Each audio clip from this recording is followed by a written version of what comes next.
Bom dia, Deus te abençoe nesta manhã. Vamos vigiar e orar.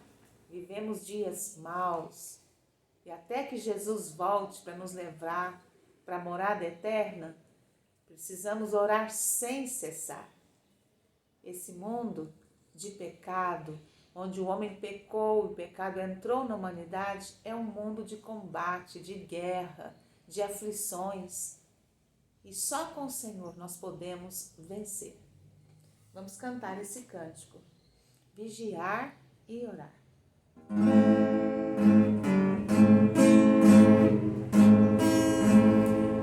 Bem de manhã, embora o céu sereno pareça o dia, calma anunciar. Vigia e ora o coração pequeno, um temporal pode abrigar. Bem de manhã e sem cessar, vigia e orar. Há um só Deus e um só mediador entre Deus e os homens, Cristo Jesus. 1 Timóteo 2:5. Estamos estudando com você a divisão dos livros da Bíblia. E agora vamos para a segunda divisão, que são os livros históricos. A primeira divisão, nós falamos na semana passada, que é o Pentateuco, Gênesis, Êxodo, Levítico, Números e Deuteronômio. A segunda divisão são os livros históricos, no Antigo Testamento. Então, os livros são Josué, Juízes, Ruth. 1 e 2 Samuel, 1 e 2 Reis, 1 e 2 Crônicas e Esdras, Neemias e Esther. As divisões do Antigo Testamento são 5 divisões para estudo. Essa é a segunda divisão, composta de 12 livros. Se você quiser, anote, estude, memorize para facilitar o manuseamento das Escrituras Sagradas, da Bíblia Sagrada. Hoje estamos estudando, falando sobre oração. Oração é relacionamento. Relacionamento de Deus conosco e nosso relacionamento com Deus. Desde que o homem pecou, esse mundo ficou difícil de viver. O pecado entrou no mundo, até a natureza sofreu as consequências. A Bíblia diz que o pecado nos separou de Deus. O pecado nos destituiu da glória de Deus. O mundo é assim, difícil, nessa guerra, não é porque Deus quer, porque Deus planejou assim. Deus fez o mundo perfeito. Mas agora, depois do pecado, nós temos que guerrear, nós temos que vencer esse mundo.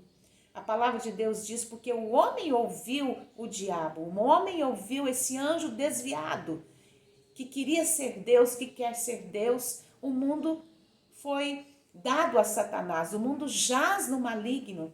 Então, Jesus teve que vir ao nosso encontro. Desde que o homem pecou, Deus matou um animal para cobrir a nudez do homem. O homem andava nu e nem se percebia, não tinha vergonha, não tinha medo. Mas quando o pecado entrou, o medo veio, a vergonha veio. Então Deus matou o primeiro animal, fez roupa para Adão e Eva e prometeu que viria o descendente da mulher para esmagar a cabeça da serpente. Então Jesus veio até nós. Filipenses diz assim: tende em vós o mesmo sentimento que houve também em Cristo Jesus. Filipenses 2:5.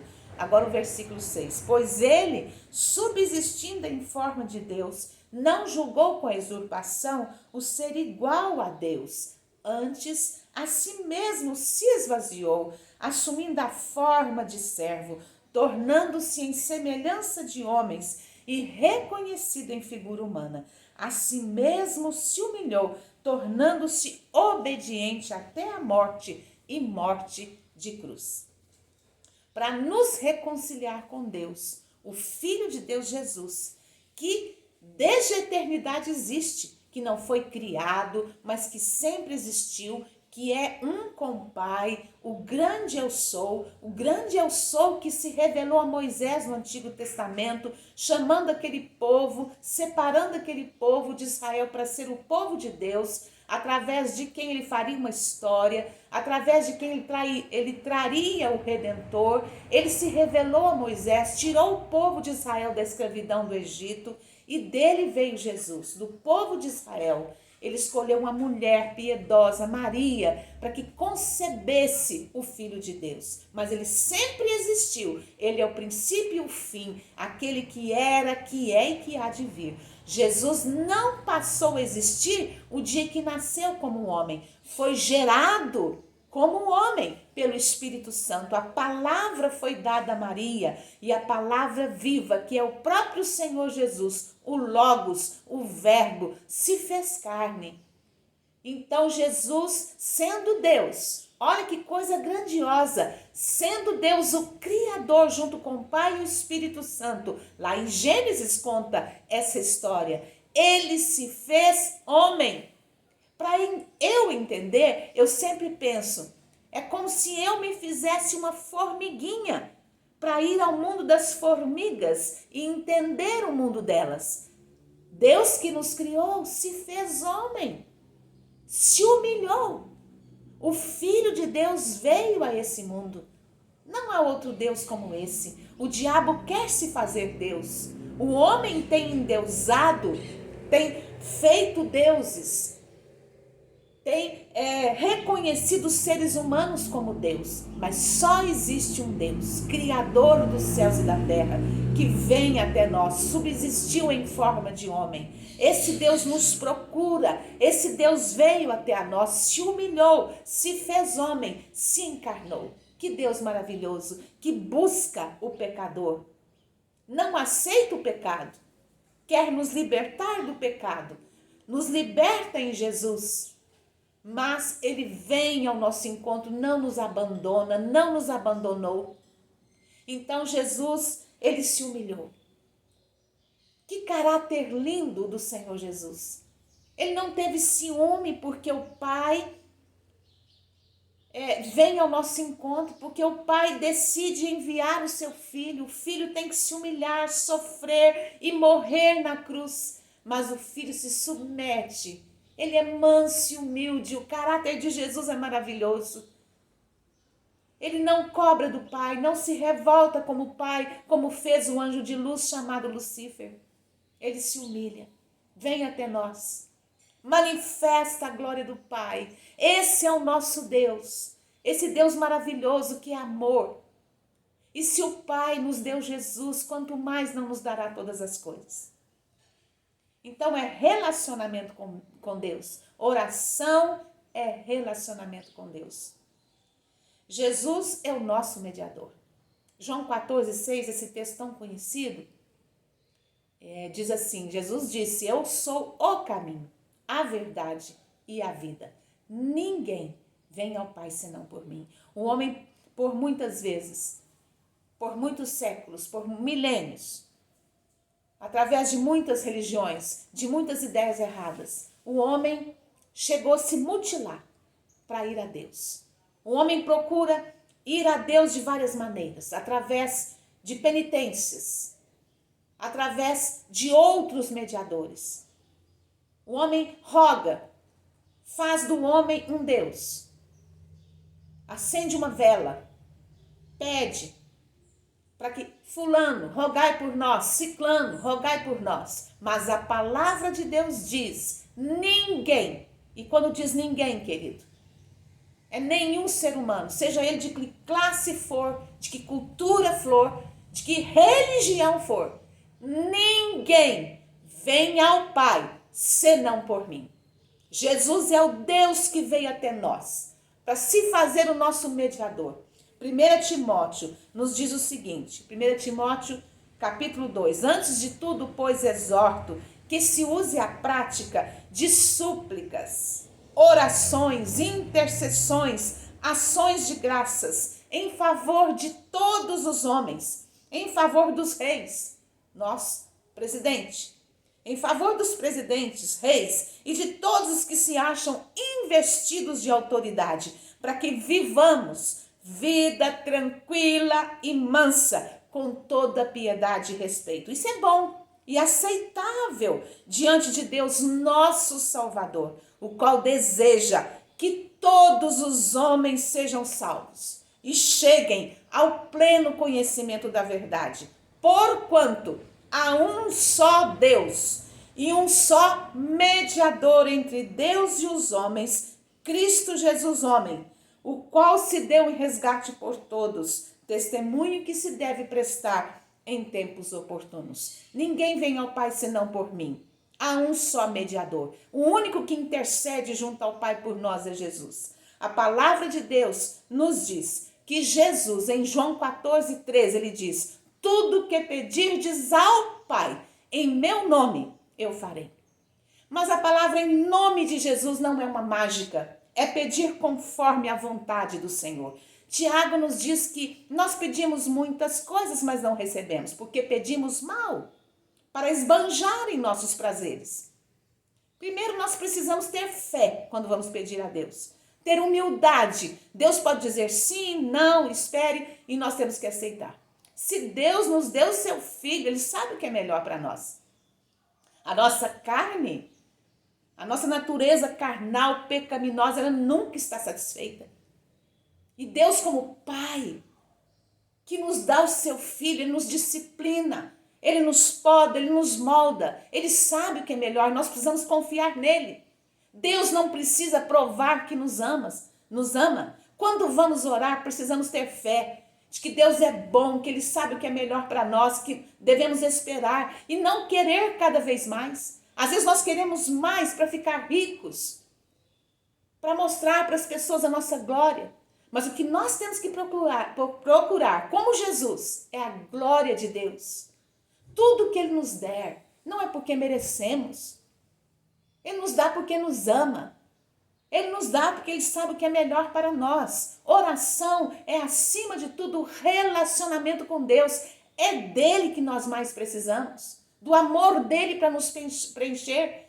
Nenhum amor humano é perfeito. Nossos pais não serão perfeitos em nos amar. Nosso cônjuge não será perfeito em nos amar. Nenhum amigo vai ser perfeito em nos amar. Vamos ter decepções, vamos ser ofendidos. Por isso vamos para o terceiro passo. Jesus nos disse para orar sem cessar. A palavra dele diz: orai sem cessar. Ele nos deu um modelo de oração. Pai nosso que estás nos céus, santificado seja o teu nome, venha o teu reino, faça-se a tua vontade, assim na terra como nos céus. O pão nosso de cada dia nos dá hoje. E perdoa as nossas dívidas, como nós perdoamos aos nossos devedores, aos que nos ofendem. E não nos deixes cair em tentação, mas livrai-nos do mal, porque teu é o reino, o poder e a glória para sempre. É um modelo de oração. Os discípulos de Jesus viam Jesus orar o tempo todo. Ele subia para o monte, ficava a noite inteira orando. Jesus era um homem de oração. Ele dizia: eu nada faço sem que eu veja o Pai fazendo. Ele dependia do Pai. Quanto mais nós temos que depender, meu amado. Não para fazer Deus de empregado. E se Ele não nos dá, ficamos como crianças birrentas, exigindo: eu quero, por que Deus não me deu? E revoltamos contra Ele. Atrás de cada pecado existe orgulho. É o orgulho que leva à rebeldia. Queremos mais. É como diz a palavra de Deus: o sanguessuga diz dá. Oração não é um meio de obter bênção. Apesar de obtermos muitas, de Deus ser o nosso socorro, bem presente. Ele nos atende, Ele nos ouve, mas acima de tudo, oração é relacionamento com Deus. Deus está mais interessado em que nós sejamos transformados, que nós aprendamos com Jesus a ser mansos e humildes, que nós aprendamos a valorizar o que é eterno, como diz Paulo, tendo o que comer e o que vestir, estejamos contentes. A oração que é mais poderosa é a oração de gratidão. Meu querido, pense bem. Se você não é grato pelo que tem, por que Deus te daria mais? Você quer mais e mais e mais e pensa que oração, vamos fazer campanha para a melhor casa, para a mansão, para o carro. Deus deve estar muito triste com a sua igreja, que só pensa em querer mais. Se tivermos mais, querido, que seja para ajudar o pobre, repartir, não tem problema ter casa boa, ter carro bom, desde que nós também atendamos o necessitado. Porque a verdadeira religião é ajudar o órfão, a viúva e se guardar incontaminado do mundo. Deus nos chama à oração. Que privilégio! A palavra de Deus nos diz em Apocalipse que Jesus está à porta batendo, querendo cear conosco e nós com Ele. Ele tem prazer em nós. Ele quer que nós tenhamos prazer nele. Orai sem cessar. Mas também, querido, tenha tempo, de um tempo separado para oração. Para abrir o coração para Deus. Ele será para você aquele que te cura, aquele que te transforma. Nós precisamos receber a seiva da videira. Ele é a videira verdadeira. Estamos plantados nele. Se não orarmos, não vamos viver. Mas se ele for o nosso prazer, o nosso amor que nos completa, nós vamos ter força, vamos ter graça para continuar. E um dia estaremos no lugar perfeito, onde não haverá pranto, onde não haverá luta, não haverá morte. Mas enquanto estivermos aqui, ore sem cessar. Todos os dias busque a Deus em primeiro lugar. Tenha um tempo para Deus em oração. Você pode não ter tudo que imagina, porque nós imaginamos muitas coisas, né? Gananciosos como somos. Mas se tivermos o Senhor, se tivermos o Senhor do nosso lado, em oração, em vida com Ele, a nossa vida será de vitória. Deus te abençoe, querida, em nome de Jesus.